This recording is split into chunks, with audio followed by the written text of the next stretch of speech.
Hello. Today I'm going to be teaching you the basics of how to use Windows PowerShell.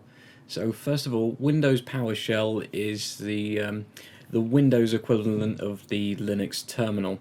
And before we start this, I just want to make it clear that the Linux terminal is superior to PowerShell. The terminal has always been a big part of Unix-based systems and Linux, and it has been the de facto standard for server administration and a lot of very high-end IT tasks. And Windows, on the other hand, they went down a separate route a long time ago, and Windows itself as an operating system decided to prioritize a graphical user interface over a command line interface, which is what Unix used to use. So PowerShell isn't as good as Linux's terminal, but it is a step in the right direction, and it is very useful, and it is getting better and better. So I'm just going to go through the basics of this. So first thing that's important to get across is the commands that you run in PowerShell are called Commandlets, and I'll just type a command here called alias, and this will explain some things. So you see here, this is given as a long list of commands, and how it works is the individual commands, like this part here, this is what's called the commandlet. So clear-host, clear item, copy-item, that's the commandlet, that's the actual name of the program, the command you're running. But you have these aliases which map to these commandlets, so you can have multiple aliases that invoke the same command. And what PowerShell has done is they've mapped a lot of these aliases to the same commands on Linux. So if you use commands in the Linux terminal, they should be similar in PowerShell. So this is why it is quite a nice thing to use, because in the past all you've had is the Windows command prompt, which is a very old legacy tool which isn't very capable. But yeah, so I'm going to be teaching you the Linux aliases. So the way I see it, why learn two different ways of doing things when you can learn the same way of doing things and you don't have to learn new things for PowerShell and for Linux. So I'm just going to close this down. So how do you start the PowerShell in Windows? So I am in Windows 10.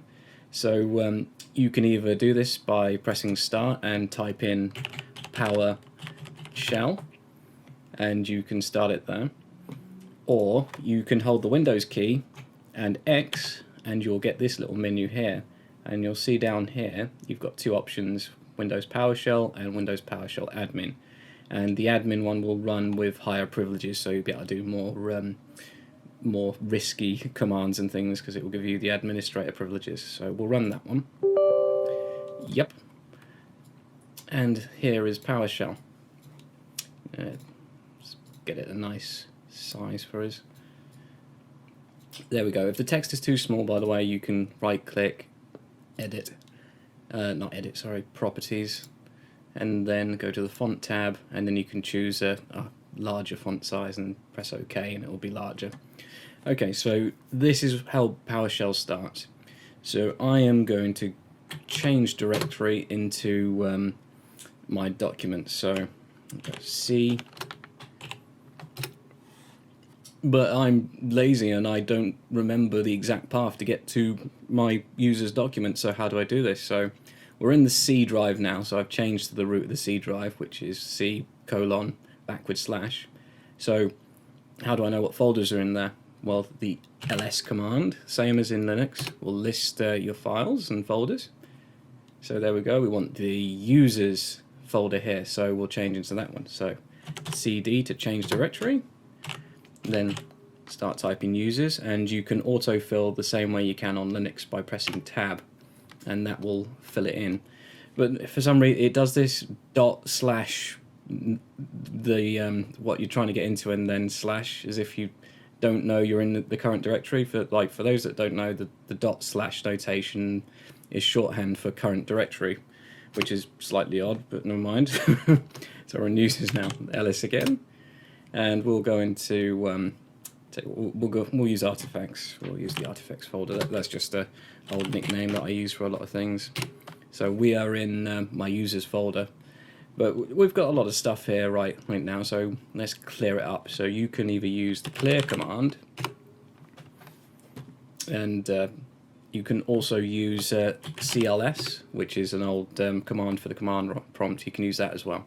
Okay, we're in Artifacts' user directory. So let's say we want to create a folder. You can use the mkdir or make directory command, then space, and then we'll call it tester, and there we go. That has made that directory. So if I ls now, there'll probably be a lot of folders, so beware. Yeah, there's a lot of stuff in there, but you can see here, test1 directory is that, and there's oh sorry, the tester is below test1. I was testing other things. I'm not very good with naming things. So let's go into tester. So change directory and test, and we'll tab to autofill. And it didn't fill the one we wanted. That's fine. Tab again. Tabbed. It's found the next one that's close to it. There we go. So CLS will clear things up again to make it nice and clear for you. Okay. So what do we want to do next? Let's say we want to put some text into a text file. Well, we'll use the echo command. So all the echo does is just repeat what you tell it. So you give it a string in quote. So hello everybody. Actually, give it a smiley face. And if you press enter with that, it just repeats it in the terminal. So what we do with this is we do the same again. Hello everybody. And we want to put it into a text file. So what you can do is you do shift and full stop or period if you're American inclined, and get the arrow pointing to the right, and this will put it into a file. So we'll put it into my file.txt to make a text file, and then press enter. We'll type ls to list what's in our test directory, and there is my file. So let's say we want to double check that that's in there. We can use the cat command, which displays text in a text file. So my, and then tab to autofill. Hello everybody. There you go. It repeats what's in the text file. Let's say we want to add a little bit more to that text file, which is also known as appending. We can do exactly the same again. So I've just pressed up to get my previous commands, and we shall delete hello everybody and put I like cheese. Cheese is awesome. And instead of just one arrow, if you put two arrows, it will append this text to the bottom of the file. So if you just do this with the one arrow, it will actually replace everything in the file with I like cheese, but we want to add it to the bottom. So we use two arrows. Press enter, and then we'll do the same again. Cat my file to display the text. Hello everybody, I like cheese. And just to demonstrate with the one arrow thing, we should go, aha, I replace cheese. And then cat my file again. There you go, haha, I replaced cheese. There we go. So that's some nice easy commands there. Let's see. Let's say we want to remove a directory. Let's make another directory. Bad directory. And that has created another directory for us. ls to just show it. And there's bad directory and my file below it. So we want to get rid of bad directory. So the command for that is rmdir, same as in Linux. As I said before, we're doing all the same commands as Linux, so you don't have to learn this twice. And then type in bad, press tab to autofill it in, remove dir, and then we'll ls to make sure that's worked. And there we go, it's removed the directory. Clear. Now let's do some useful commands. Like these are themed with like ethical hacking in mind and just very useful stuff. So these are some ones that I use a lot. So hostname, this will give you the name of the computer that you're currently on. So mine is desktop-np9k4. I think this is the default name that the computer decided for itself when I installed Windows 10. So once again, apologise for the lack of creativity with my naming conventions. So there's host name, there's also who am I, which tells you what user you're running as. So it's running as the artifacts user. Let's see what other ones. Another useful command is ipconfig. This will show you your networking adapters. So I've got quite a few on here because I run virtual machines, but see there's a few Ethernet adapters here. And there's my my Wi-Fi adapter there, the wireless adapter, and there's a Bluetooth adapter there as well for my my Bluetooth speakers. Let's clear this up. So clear to clear things up. What ones have we got?